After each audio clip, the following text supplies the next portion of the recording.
আল্লাহ তাআলা মূলত আমাদের নজর দিতে বলেছেন সুনিশ্চিত ভবিষ্যতের দিকে। বলে সুনিশ্চিত ভবিষ্যৎ কোনটা?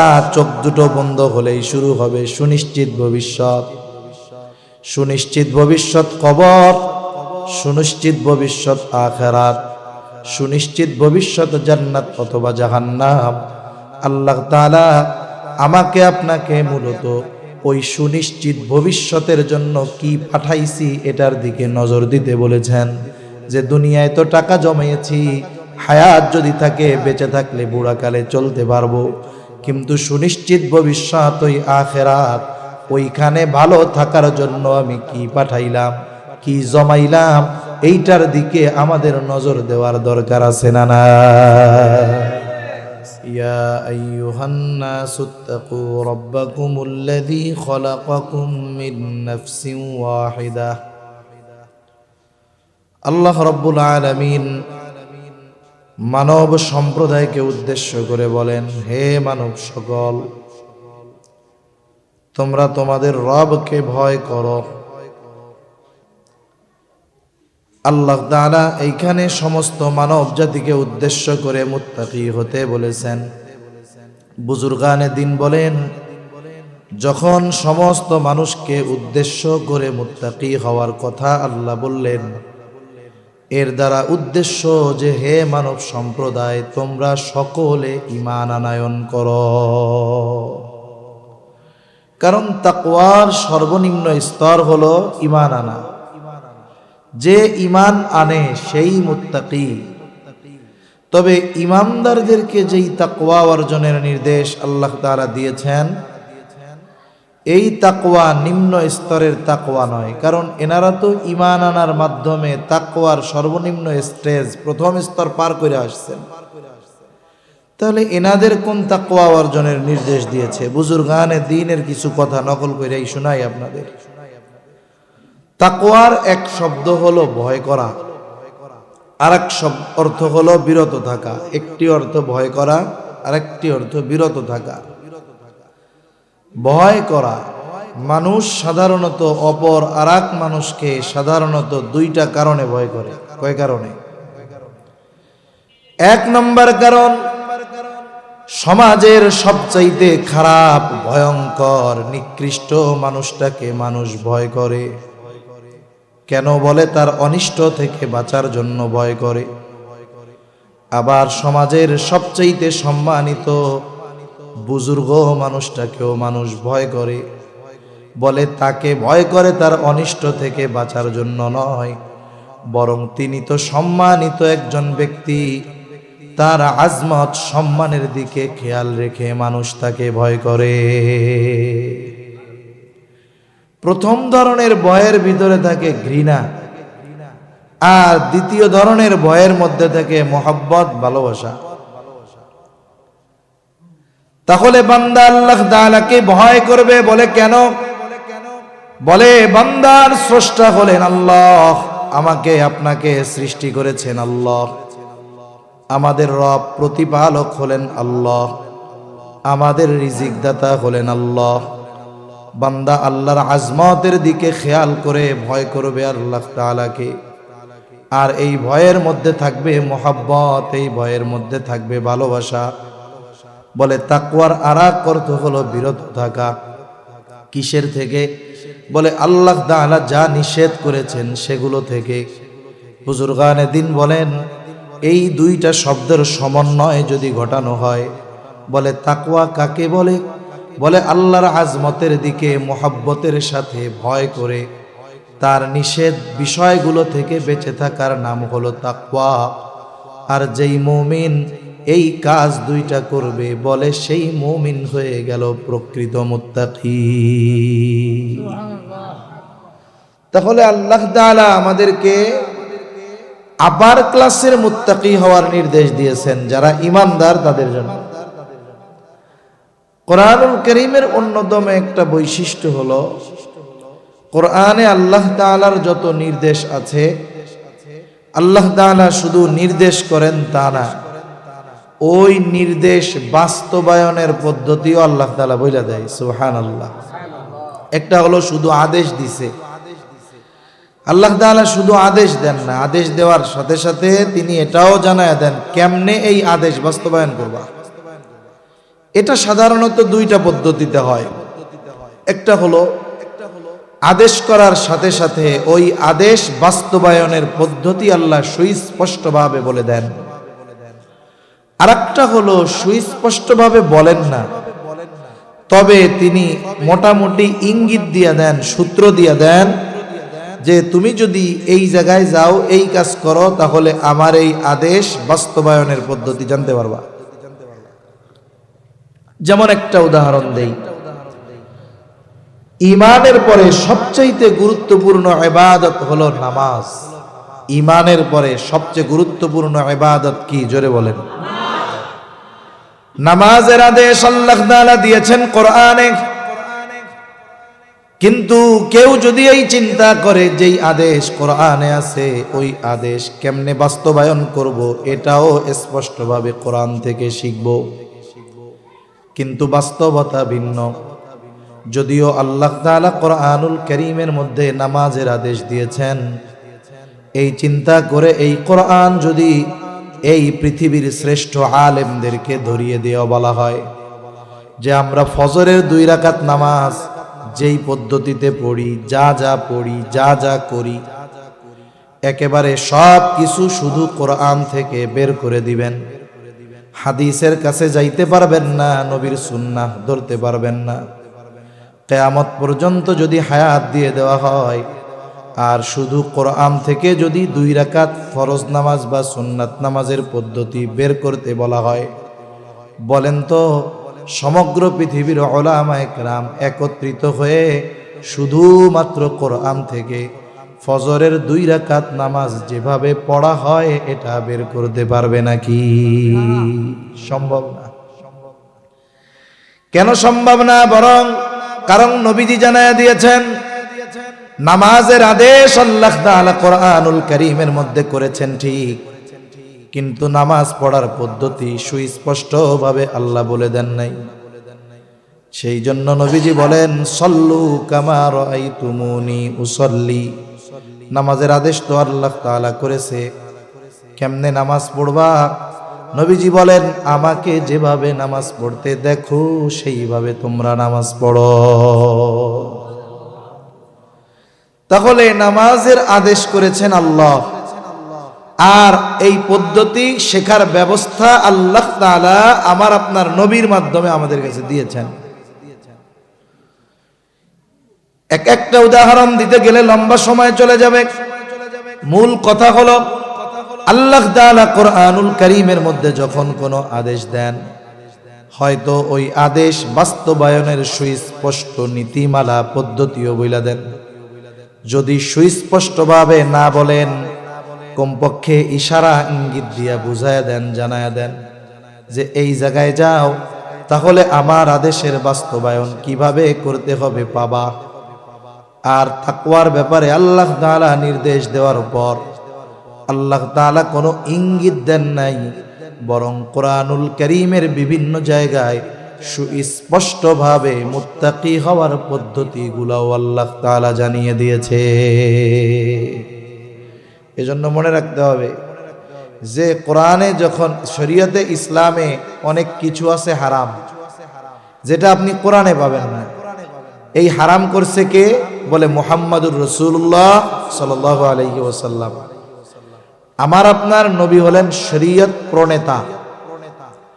যেমন আদালতে আছে না আইনজীবী, আইনজীবী কারা? বলে আইন প্রণেতা যেই আইন প্রণয়ন করেছেন, ওই আইনের উপরে যারা নিজেদের কাজকর্ম করে, ওই উকালতি করে, বলে এরা হলো আইনজীবী। আইনজীবী আর আইন প্রণেতার মধ্যে তফাৎ আছে। আইন প্রণেতা হলো আইন লেখে যে এটা করলে এটা হবে, এটা করলে এটা হবে, এইটার আলোকে আইনজীবীরা কোর্টের মধ্যে মামলা লড়ে। নবীজি সাল্লাল্লাহু আলাইহি ওয়াসাল্লাম শরীয়ত প্রণেতা, এজন্য নবীজির কথার মাধ্যমে অনেক কিছু হালাল আছে, অনেক কিছু হারাম নবীজির কথার মাধ্যমে হয়েছে। তাহলে আল্লাহ তাআলা মুত্তাকি হওয়ার নির্দেশ দিয়েছেন। যেমন এক জায়গায় আল্লাহ তাআলা বলেন ইয়া আইয়ুহাল্লাযীনা আমানুত্তাকুল্লাহ, হে ঈমানদারেরা তোমরা মুত্তাকি হও। আমরা যদি জিজ্ঞাসা করি আল্লাহ কেমন করে মুত্তাকি হব, আল্লাহ তাআলা কেমন যেন জবাব দিয়ে বলেন ওয়াকুনু মা'আস সাদিকিন। আল্লাহ রাব্বুল আলামিন বলেন, ও বান্দারা মুত্তাকি হও। কিভাবে হব? আল্লাহ তাআলা বলেন, সত্যবাদীদের সঙ্গী হয়ে যাও, সত্যবাদীদের সঙ্গী হয়ে যাও। সত্যবাদিতা এমন একটা গুণ, বুজুর্গানে দিন বলেন, যেই ব্যক্তি আসলেও সত্যবাদিতার গুণে গুণান্বিত হতে পারে, বাকি সমস্ত ভালো গুণ তার মধ্যে পাওয়া যায়। আল্লাহ তাআলা তো আবেদিন বলেন নাই, যাকিরিন বলেন নাই যে ইবাদত করনে ওয়ালাদের সঙ্গী হয়ে যাও, জিকির করনে ওয়ালাদের সঙ্গী হয়ে যাও। আল্লাহ তাআলা বলেছেন সাদিকিনদের সঙ্গী হয়ে যাও। তার মানে কি? তার মানে বুজুর্গানে দিন বলেন যে এই গুণটা হলো এমন এক গুণ, এই গুণ যে পরিপূর্ণ অর্জন করে তার মধ্যে বাকি সমস্ত গুণ এমনিতেই উপস্থিত থাকে। একটা গল্প কই, তাইলে কথাটা বুঝতে আর একটু সহজ হবে। আগের আমলে মানুষজন কোনো মতে ম্যাট্রিক আইয়া পাশ করলে মনে করত এই ব্যক্তি অনেক শিক্ষিত। ম্যাট্রিক আইয়া পাশকে অনেক উচ্চ শিক্ষা সাধারণত গ্রামের মানুষ আগে মনে করত। 2-4 গ্রাম ঘুরা অনেক সময় একটা দুইটা ম্যাট্রিক আইয়া পাশ পাওয়া যেত না। যদি কোনো গ্রামে এমন হইতো 3টা লেটার নিয়ে ম্যাট্রিক পাশ করছে, 5 গ্রাম দূর থেকে ওরে দেখতে যাইত যে কে রে 3টা লেটার পাইয়া ম্যাট্রিক পাশ করছে। তা ওই রকম একজন মুরব্বী যে মনে করে যে ম্যাট্রিক আইয়া পাস এটা অনেক উচ্চ শিক্ষিত, তা ওই রকম একটা গ্রাম, প্রত্যন্ত অঞ্চল, ওই গ্রামের একজন মানুষ ঢাকা গিয়ে লেখাপড়া করছে, জাগতিক লাইনে উচ্চ শিক্ষিত। এখন সে মোটামুটি অনার্স মাস্টার্স কমপ্লিট করছে, পিএইচডি করতেছে, সাথে সাথে মনে করেন আবার বিসিএস পরীক্ষা দিয়ে উত্তীর্ণ হয়ে বড় সরকারি চাকরি করতেছে। তার মানে মোটামুটি বাংলাদেশের জাগতিক লাইনের সর্বোচ্চ শিক্ষিতদের একজন, ডক্টরেট করে ফেলছে। ওই লোকটা গ্রামে আসছে, আশেপাশের 2-4 গ্রামের লোকজন দেখতে আসছে যে এই রকম এলাকায় অনেক বড় উচ্চ শিক্ষিত মানুষ, তারে না দেখতে গেলে হয়? অনেক মানুষ দেখতে আসছে। সাথে সাথে ওই রকম একজন মুরব্বীও এসেছেন, যিনি মনে করেন যে ম্যাট্রিক পাস করলে এই বেটা অনেক শিক্ষিত। সবাই দেখতে আসছে, দেখে কথা বলে সবাই চলে গেছে। এখন ওই মুরব্বী দাঁড়িয়ে আছে। তা মুরব্বী এইবার লোকটাকে জিজ্ঞাসা করতেছে, বাবা সকলের কাছে শুনলাম তুমি অনেক বড় শিক্ষিত মানুষ, অনেক লেখাপড়া করছো, তা তুমি কি কি লেখাপড়া করছো বাজার? তা উনি বলতেছে যে আমি ঢাকা ইউনিভার্সিটি থেকে অনার্স করছি, মাস্টার্স করছি, বিসিএস দিয়েছি, পিএইচডি করেছি অমুক বিষয়ের উপরে, এইগুলো সব শেষ করছি।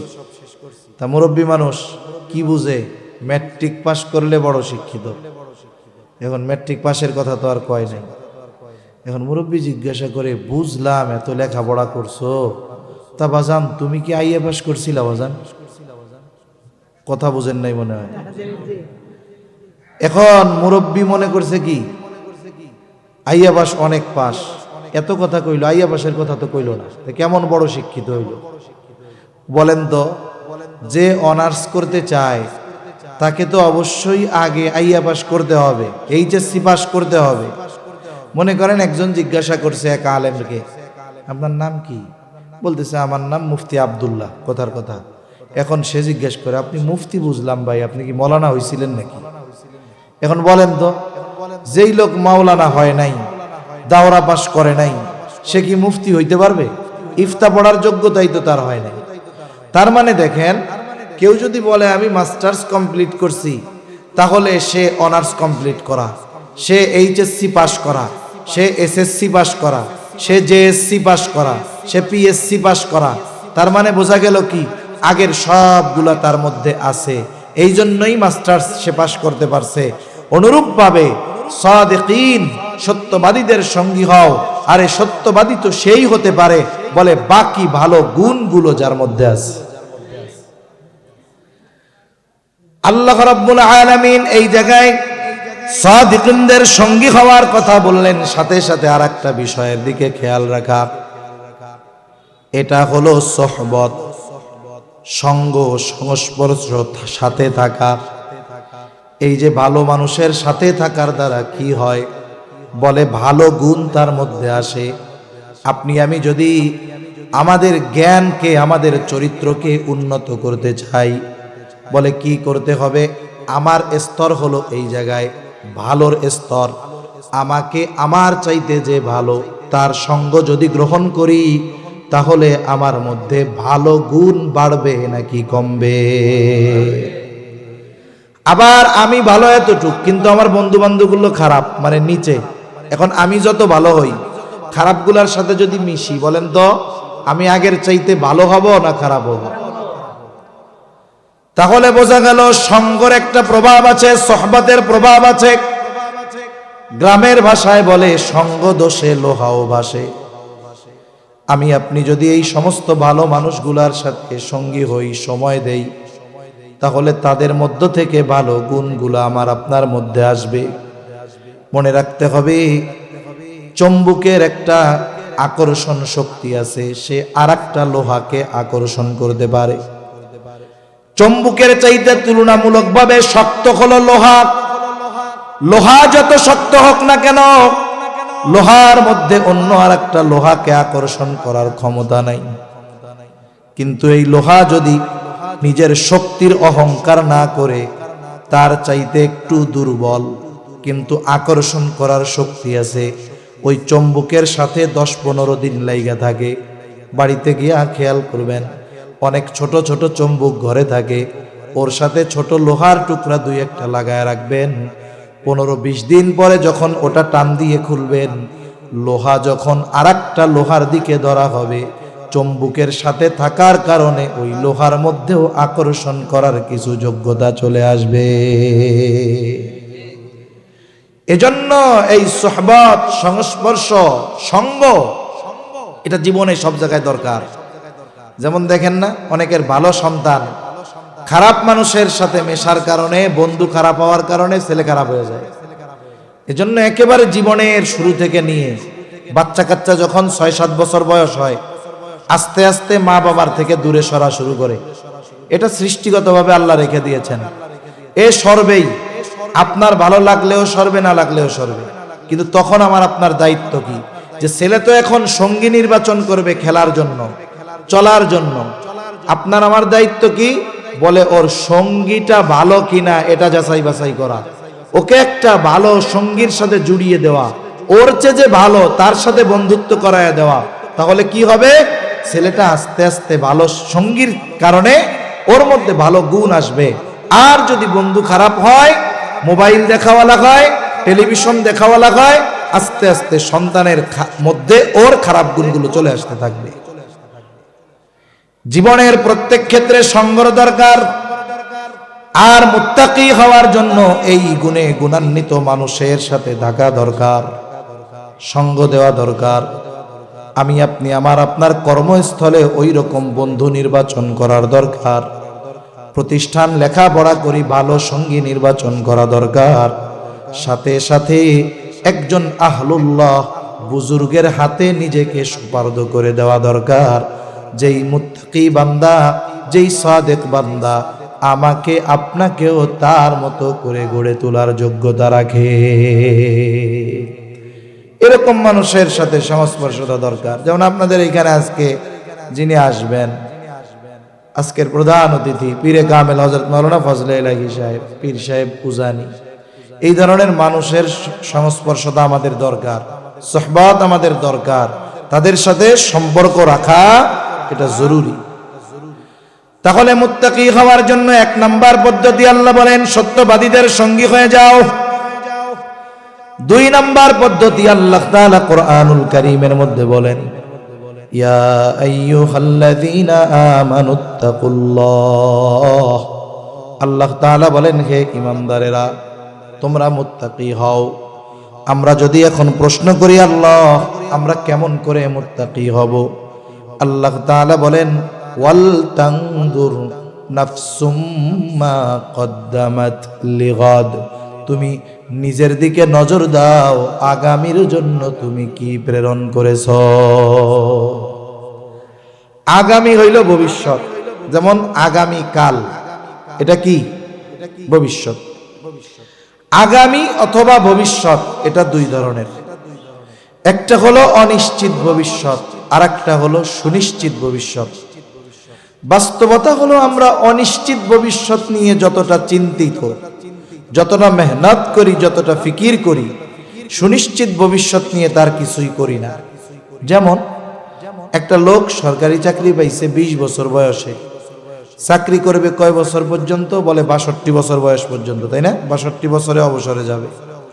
ওই লোকটা যখন চাকরিতে ঢুকলো, চাকরি যখন শুরু হইল, বেতন পাওয়া শুরু হইল, বলেন তো সরকার তাকে পরিপূর্ণ বেতন দিয়ে দেয় নাকি তার বেতন থেকে কিছু টাকা কাইটা রাখে? এই টাকা কাইটা রাখে দিবে কোন সময়? ওই 62 বছর বয়সে চাকরি ছাড়ার পরে। সরকার বেতনের উপরে একটা নির্ভর করে একটা পার্সেন্ট কাইটা রাখে, চাকরি শেষ হওয়ার পরে দ্বিগুণ দিয়া দিবে। কেন দিবে? বলে দেবে এই কারণে, এই লোকটা 30 বছর, 35 বছর, 40 বছর চাকরি করবার পর বার্ধক্যকালে যখন বাড়িতে যাবে, 62 বছর বয়স, আর কাজ করার মতো তার ইচ্ছা থাকবে না। এখন তো মাসে মাসে বেতন পায়, খরচ চলে, ওই সময় তো আর চাকরি থাকবে না। সরকার কেমন যেন ওকে বলে, চিন্তা কইরো না, এখন তোমার বেতন থেকে অল্প অল্প কইরা কাইটা রাখতাছি, ওই যে ভবিষ্যতে যখন চাকরি থাকবে না, চাকরি যখন ছাড়বা, ওই সময়গুলো যেন চলতে পারো, এই জন্য যা কাইটা রাখবো সেইটার দ্বিগুণ পরিমাণ তোমারে ফেরত দিয়া দিব। কাইটা কাইটা যা রাখবো ফেরত দিব কয় গুণ? ভবিষ্যতে জানি তোমার টেনশন না থাকে। আবার সে নিজেও চিন্তা করে, সব টাকা তো আমার লাগে না, আমিও কিছু জমাই, যেন বুড়াকালে বাড়ি গিয়া বসে বসে খেতে পারি। তাহলে এই লোকটা যে টাকা জমাচ্ছে ভবিষ্যতের জন্য, কিসের জন্য? এবার জোরে বলেন তো, এই ভবিষ্যৎটা সুনিশ্চিত না অনিশ্চিত? উনি যে 62 বছর পর্যন্ত বাঁচবে এর কোনো নিশ্চয়তা আছে? ওই টাকা উনি খাইতে পারবে এর কোনো নিশ্চয়তা নাই, অথচ কত গুরুত্ব সহকারে টাকাটা জমায়। আল্লাহ তাআলা মূলত আমাদের নজর দিতে বলেছেন সুনিশ্চিত ভবিষ্যতের দিকে। বলে সুনিশ্চিত ভবিষ্যৎ কোনটা? চোখ দুটো বন্ধ হলেই শুরু হবে সুনিশ্চিত ভবিষ্যৎ। সুনিশ্চিত ভবিষ্যৎ কবর, সুনিশ্চিত ভবিষ্যৎ আখিরাত, সুনিশ্চিত ভবিষ্যৎ জান্নাত অথবা জাহান্নাম। আল্লাহ তাআলা আমাকে আপনাকে মূলত ওই সুনিশ্চিত ভবিষ্যতের জন্য কি পাঠাইছি এটার দিকে নজর দিতে বলেছেন। যে দুনিয়ায় তো টাকা জমিয়েছি, হায়াত যদি থাকে, বেঁচে থাকলে বুড়াকালে চলতে পারবো, কিন্তু সুনিশ্চিত ভবিষ্যৎ ওই আখিরাত, ওইখানে ভালো থাকার জন্য আমি কি পাঠাইলাম, কি জমাইলাম, এইটার দিকে আমাদের নজর দেওয়ার দরকার আছে না? না, এই জন্য বুজুর্গানে দিন একটা শব্দের কথা আমাদের বলেন, একটা বিষয়ের কথা বলেন। বিষয়টা কি? বলে মুহাসাবা, হিসাবের কথা বলেন। টাকা পয়সার হিসাব না। টাকা পয়সার হিসাব তো মানুষ বহুত করে, এই হিসাব হলো নিজের জীবনের সাথে নিজের একটা হিসাব। যেমন আপনাদের আশেপাশে বড় বাজারে বড় বড় ব্যবসায়ী আছে, সব ব্যবসায়ী একদিনেই হুট কইরা বড় ব্যবসায়ী হয়ে যায় না।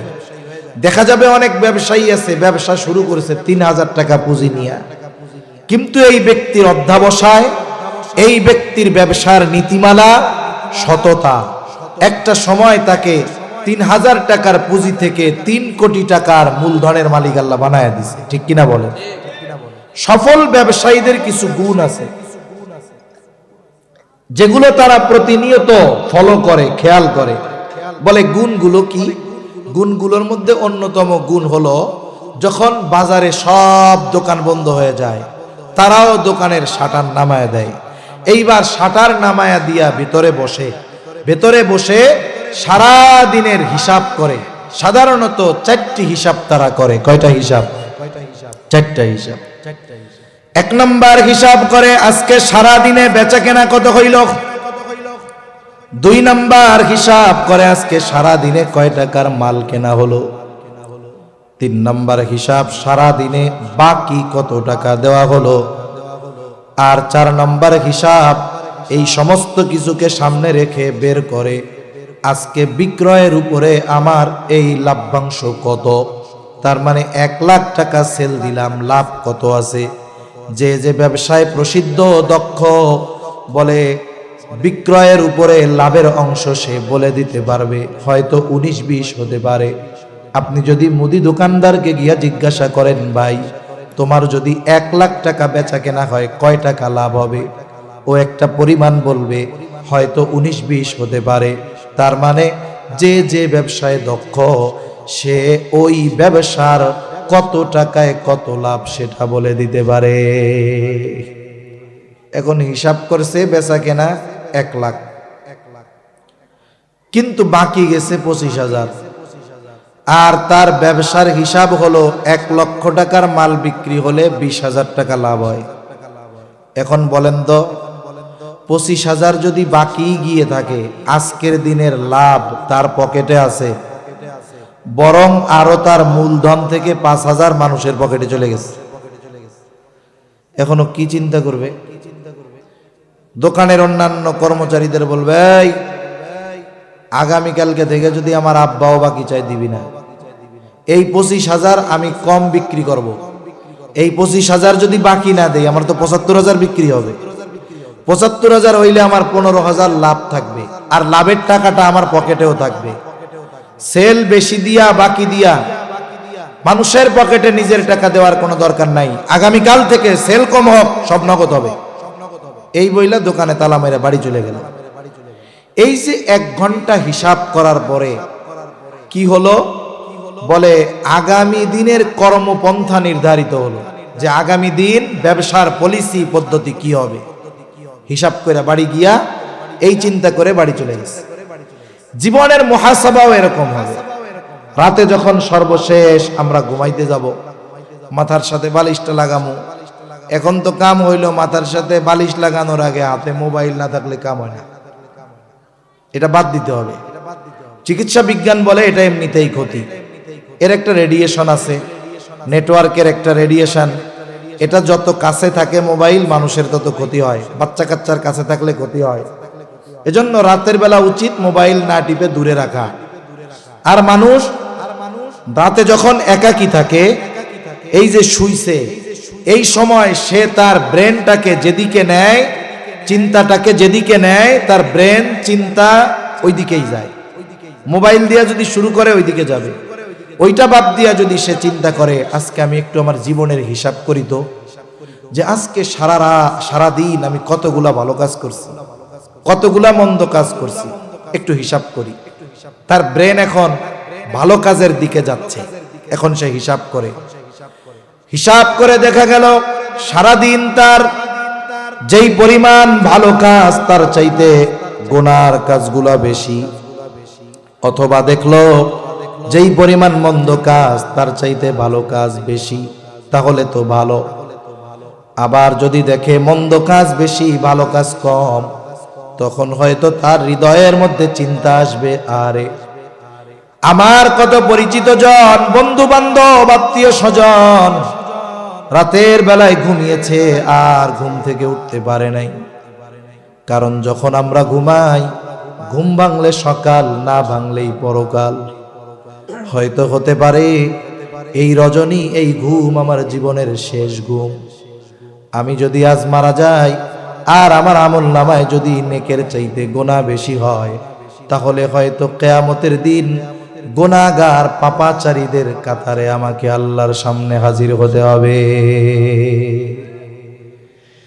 এই হিসাবের পরে তার দিলের মধ্যে এই চিন্তা হয়তো তাকে তাওবা করতে উদ্বুদ্ধ করবে, হয়তো সে তাওবা করবে, আল্লাহ তাআলার কাছে ক্ষমা চাইবে, বলবে আল্লাহ আমারে আপনি মাফ কইরা দেন, আমি আর জীবনে গুনাহ করব না, অতীতের গুনাহগুলো মাফ করে দেন, আগামীতে আর গুনাহ করব না।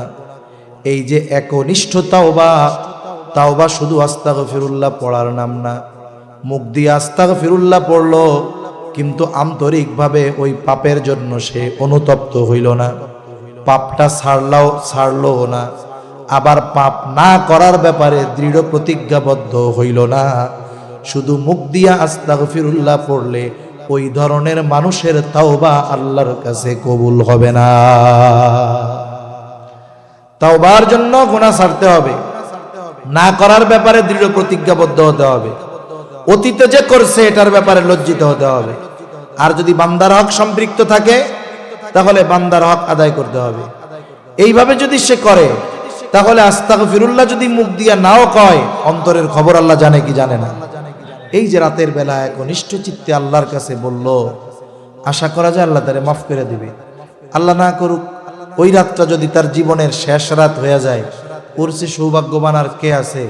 দেখা যাবে ওই ব্যক্তি কিয়ামতের দিন আমল নামায় গোনাবিহীন নেকিতে ভরপুর আমল নামা নিয়ে আল্লাহর সামনে হাজির হবে। ঠিক কিনা বলেন? আজান হইতেছে বাইরে, আমি আর বেশি সময় নিব না, যেহেতু ওনাদের তো 7:15-তে নামাজ শুরু হবে, তাই না? আমরা যদি 7:15-তে শেষ করে দেই তাহলে ওনাদের নামাজে আর বিঘ্ন ঘটবে না। সুন্দরভাবে আপনারাও এরপরে নামাজ পড়বেন, এরপরেও ধারাবাহিকভাবে বুজুর্গানে দিন ওলামায়ে কেরাম আলোচনা করবেন। হ্যাঁ, 7:30টায় 7:15 পর্যন্ত করতেছে। আচ্ছা ঠিক আছে। তাহলে আশা করা যায় ওই ব্যক্তি আল্লাহ তাআলার দরবারে গুনাহমুক্ত হয়ে উঠবে। এজন্য বলেন, খালি ব্যাংকের টাকা পয়সার হিসাব করলে হইব? ফলায় বিদেশে তুন কটিংয়ে পাঠাইছে এটি হিসাব করলে হইব? নিজের জীবনের হিসাবও করতে হবে যে আমি আখিরাতের জন্য কি পাঠাইলাম।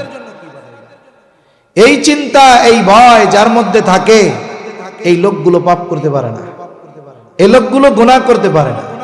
বলেন তো এই পৃথিবীর এমন কোন জায়গা আছে নাকি যেই জায়গায় গিয়ে আমি আপনি যদি কোনো গুনাহ করি আল্লাহ তাআলা দেখবে না? এমন কোন জায়গা আছে?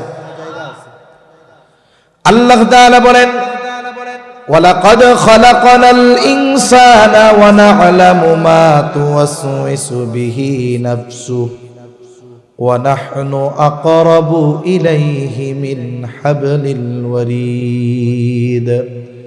আল্লাহ তাআলা বলেন, আমি মানুষ সৃষ্টি করেছি, শুধু তাই না, ওয়া না'লামু মা তুওয়াসওয়িসু বিহি নাফসুহু, বলে কোন জিনিস তার অন্তরের মধ্যে ওয়াসওয়াসা দেয় এটাও আমি জানি। দুনিয়ায় এখন চিকিৎসা বিজ্ঞান অনেক উন্নত, আমি আপনি অসুস্থ হই নাই, তবে আমার কোনো অঙ্গ প্রত্যঙ্গ অচিরেই অসুস্থ হতে পারে কিনা এটা যদি জানতে চাই, আমাকে আপনাকে মেশিনের মধ্যে ভরে দেওয়া হবে, রিপোর্ট বের হবে যে আপনার কিডনি 75% ভালো আছে, হার্ট এত % ভালো আছে, ব্লক নাই, আপনার অন্যান্য অর্গান লিভার এতটুকু ভালো আছে, চর্বি জমতেছে এই পরিমাণ, ফ্যাট জমছে।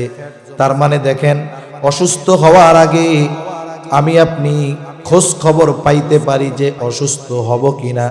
কিন্তু বলেন তো, দুনিয়ায় এমন কোন মেশিন আবিষ্কার হয়েছে কিনা যেই মেশিনের মধ্যে আমাকে আপনাকে যদি ভরে দেওয়া হয়, আমার অন্তরে কি কথা আছে সেইটা প্রিন্ট হয়ে বের হয়ে আসবে? আসেনি মেশিন। কিন্তু আল্লাহ তাআলা বলে, বান্দা কোন জিনিস তোমার অন্তরের মধ্যে ওয়াসওয়াসা দেয় দুনিয়ার কেউ না জানলেও আমি আল্লাহ জানি। জিজ্ঞাসা যদি করি, আল্লাহ আপনি কেমনে জানেন? আল্লাহ তাআলা বলেন, ওয়া নাহনু আকরাবু ইলাইহি মিন হাবলিল ওয়ারিদ। আল্লাহ তাআলা বলে, বান্দা আমি তোমার শাহরগের চাইতেও অধিক নিকটে। তার মানে বুজুর্গানে দিন বলেন, আমি আপনি আমার আপনার যত কাছে, তার চাইতে বেশি কাছে যিনি তিনি কে? ফাঁকি দেওয়ার উপায় নাই। হযরত লোকমান নাম শুনছেন না? হযরত লোকমানের, প্রজ্ঞাবান একজন ব্যক্তি। প্রজ্ঞাবান একজন ব্যক্তি, তিনি তার ছেলেকে অনেকগুলো উপদেশ দিয়েছেন।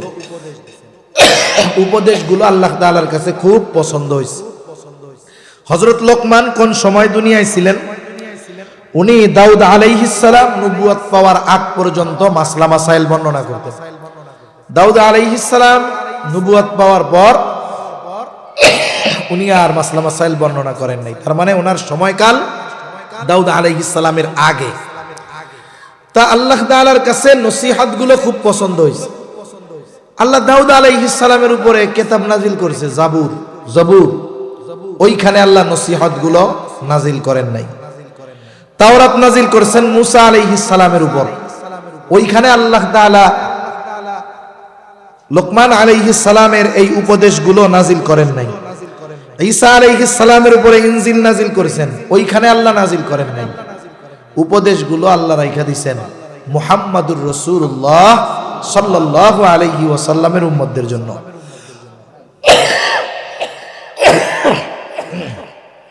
আল্লাহ তাআলা লোকমান নামে একটা সূরাও নাজিল করেছেন, আর ওই সূরার মধ্যে আল্লাহ তাআলা হযরত লোকমানের সন্তানকে করা নসিহতগুলো বর্ণনা করেছেন। নসিহতগুলোর মধ্যে একটা নসিহত, ইয়া বুনাইয়া ইন্নাহা ইন তাকু মিসকালা হাববাতিন মিন খারদালিন ফাতাকুন ফি সখরাতিন আও ফিস সামাওয়াতি আও ফিল আরদি ইয়াতি বিহাল্লাহ। হযরত লোকমান তার সন্তানকে বলে, ও আমার বৎস, তোমার ওই আমলটা, সেই আমল হোক ভালো হোক মন্দ, যেই আমলটা তুমি করেছো, ফাতাকুন ফি সখরা, ওই আমলটা যদি তুমি কোনো পাথরের মধ্যেও করো,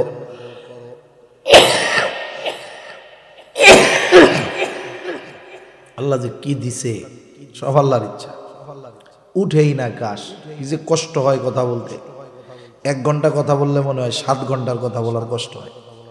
কথা বলতে বলতে মাজা, পেট, জোরে বলা হয় কাশি, ব্যথা হয়ে গেছে। ওই ব্যথার থেকে জ্বর আসে। ওই যে নাপা খাইছি কিছুক্ষণ আগে, ওই ব্যথার জ্বর ছাড়ছে, এই জন্য ঘামতেছি। আবার একটু গরম পানি খাইছি এই জন্য। তা বলতেছে, তুমি যেই আমলটা করেছো, ইয়া বুনাইয়া ইন্নাহা ইন তাকু মিসকালা হাববাতিন মিন খারদাল, তোমার ওই আমলটা যেটা তুমি করেছো সরিষা দানা পরিমাণ হোক, ফাতাকুন ফি সখরা, যদি তুমি ওই আমলটা কোনো পাথরের মধ্যেও করো, আও ফিস সামাওয়াত, আসমানেও যদি করো, আও ফিল আরদ, জমিনেও যদি করে থাকো, আমলটা কি পরিমাণ? বলে সরিষা দানা পরিমাণ, ছোট হোক আর এটা ভালো হোক আর মন্দ হোক, ইয়াতি বিহাল্লাহ, তোমার ওই আমলটাও যিনি হাজির করবেন তিনি কে? নবীজি বলেন যে কেউ যদি এমন পাথরের মধ্যে আমল করতে পারে, বলে কেমন পাথর? যেই পাথরের দরজাও নাই, জানালাও নাই, ঢোকাও যায় না, বাইরে হওয়া যায় না। বলেন তো এমন পাথরের মধ্যে স্বাভাবিকভাবে যাওয়া কি সম্ভব? সম্ভব না।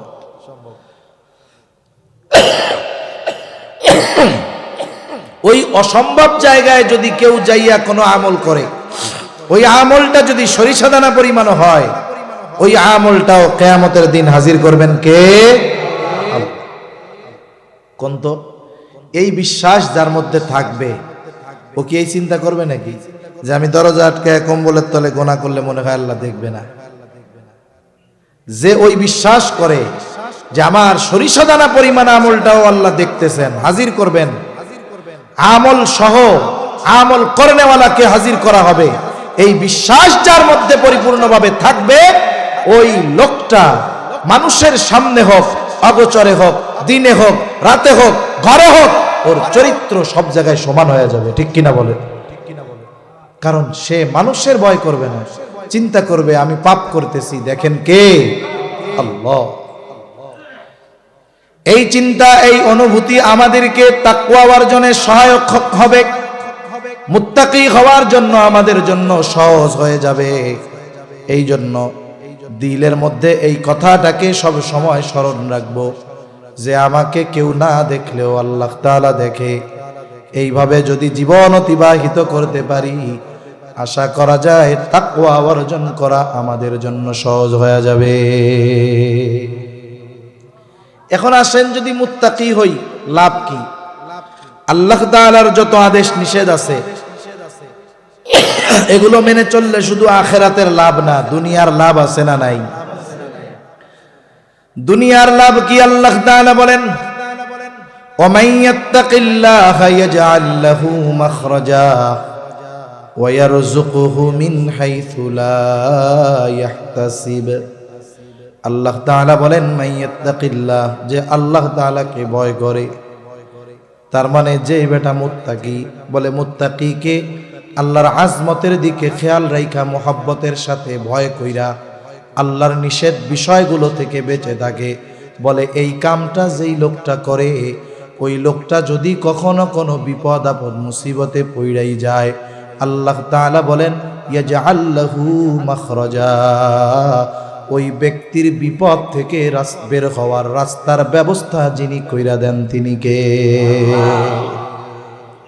বিপদ দুনিয়ায় আসতেই পারে, কিন্তু বিপদ থেকে বের হওয়ার রাস্তা পাওয়াটাই তো দুরস্কর। কিন্তু আল্লাহ বলেন মুত্তাকি হও, আমি বিপদে পড়লেও বিপদ থেকে বের হওয়ার রাস্তা আমি কইরা দিব। দুনিয়ায় মানুষ আর একটা জিনিস নিয়ে সবচেয়ে বেশি চিন্তিত থাকে, বলে রিজিক নিয়ে। রিজকুন এটা ব্যাপক অর্থবোধক শব্দ, বলে জীবন, উপকরণ, সম্মান, এটাও রিজিকের অন্তর্ভুক্ত। বলে একজন নেককার বিবি রিজিকের অন্তর্ভুক্ত, একজন সৎ নেককার সন্তান বলে রিজিকের অন্তর্ভুক্ত, আরে সম্মান রিজিকের অন্তর্ভুক্ত। আল্লাহ তাআলা বলে বান্দা মুত্তাকি হয়ে যাও, শুধু বিপদ থেকে বের হওয়ার রাস্তা দিয়ে দিব এমনটা নয়। ওয়া ইয়ারযুকুহু মিন হাইথু লা ইয়াহতাসিব, আল্লাহ তাআলা বলেন মুত্তাকি বান্দাকে এমন জায়গা থেকে রিজিক দেওয়া হবে ওই ব্যক্তি কল্পনাও করতে পারবে না। আল্লাহ তাআলা মুত্তাকিকে কল্পনাতীত, ধারণাতীত জায়গা থেকে রিজিকের ব্যবস্থা করে দিবে। এজন্য মুত্তাকি হইলে আখিরাতের লাভ তো অনেক আছে। মুত্তাকি আল্লাহ তাআলার কাছে বসার জন্য সম্মানের চেয়ার পাবে।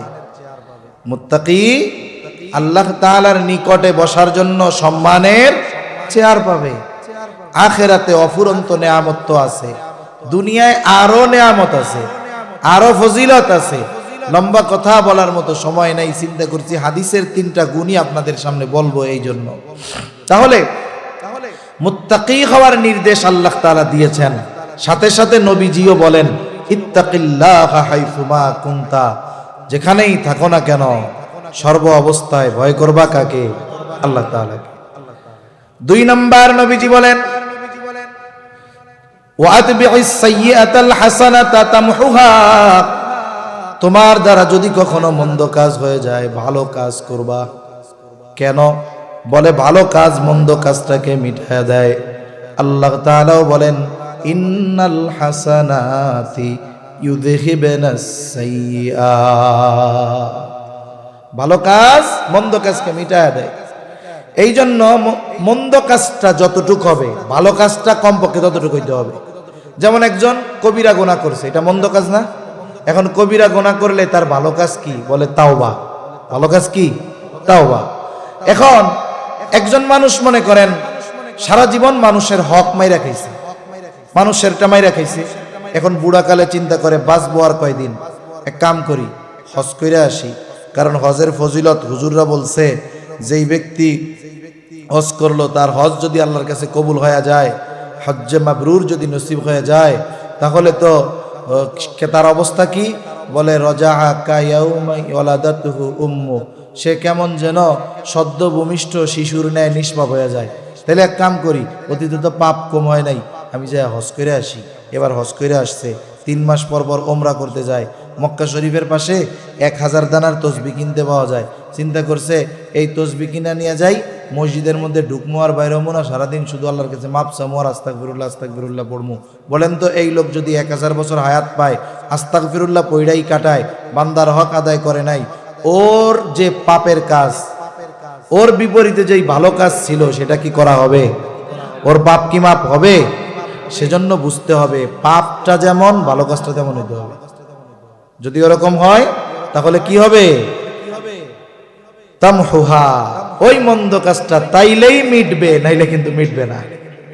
3 নাম্বার নবীজি বলেন ওয়া খালিকিন নাসা বিখুলুকিন হাসানিন, মানুষের সাথে সদাচরণ করা। এটা ব্যাপক অর্থবোধক বিষয়। সদাচরণ দ্বারা কোন কোন বুজুর্গ বলেন যেখানে মানুষের হক উদ্দেশ্য। সমস্ত মানুষের কি উদ্দেশ্য? হক উদ্দেশ্য। যে যেরকম হক আমার আপনার কাছে পাও না সেরকম হক প্রদান করা। আর মানুষের সাথে ভালো আচরণ, এটাও মানুষের হক। প্রতিবেশীর সাথে ভালো আচরণ, প্রতিবেশীর হক। বাবা মার সাথে ভালো আচরণ, বাবা মার হক। এজন্য যে যেই রকম আচরণ আমার আপনার কাছে প্রাপ্য, ওই রকম আচরণ যদি আমি তার সাথে না করি তাহলে হক নষ্ট হবে। সর্বোপরি কথা, আল্লাহ তাআলা আমাদের এই 3টা গুণ যথাযথ